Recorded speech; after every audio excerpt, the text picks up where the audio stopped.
Rikki Klieman is a CBS News legal analyst, and she joins us right now. We just finished listening to the prosecutor there. Just your thoughts about what has transpired, especially with this documentary and releasing video that may have already been out there. Well, the video, in essence, was clearly out there because we have to remember how the documentary filmmaker found out about it. It is in the police reports. It wasn't that the documentary filmmaker had some unknown source or some person who worked in the convenience store or someone who was on the street and who surreptitiously passed this video to him. It is referenced in the police report. Documentary filmmaker gets it. According to the prosecutor, he uses a snippet of it. It distorts it.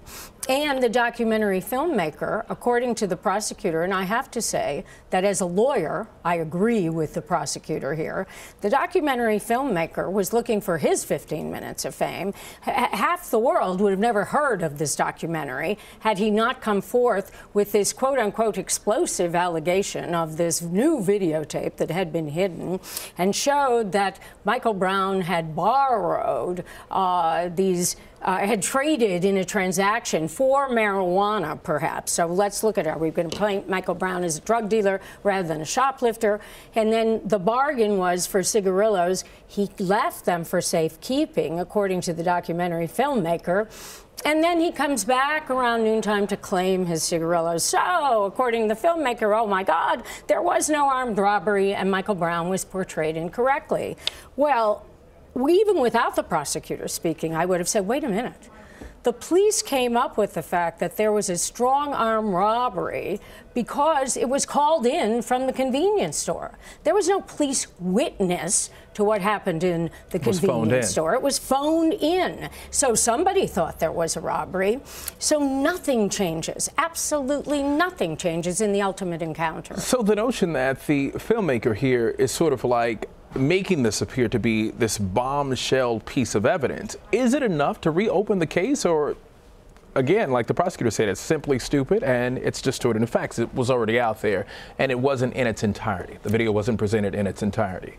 It is not enough to reopen the case. This is nothing, again, that was hidden. It is in the police logs. What happened at 1 o'clock in the morning is irrelevant, according to the prosecutor. And again, as a lawyer, I agree with him. It's totally irrelevant to what happened in that convenience store the following day at noon, which is also perhaps totally irrelevant to what happened with Michael Brown and Darren Wilson on the street.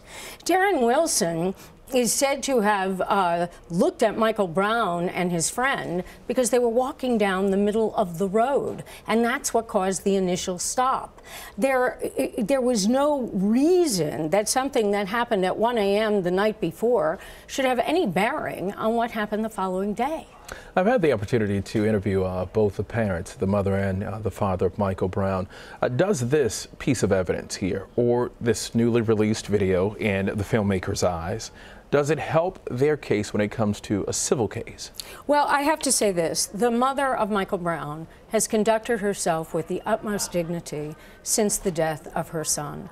That each and every time I have seen her appear, I have seen her as someone with extraordinary calm and trying to keep things calm. In her case, in the family's case for wrongful death against Darren Wilson, I don't think this makes a whit of difference.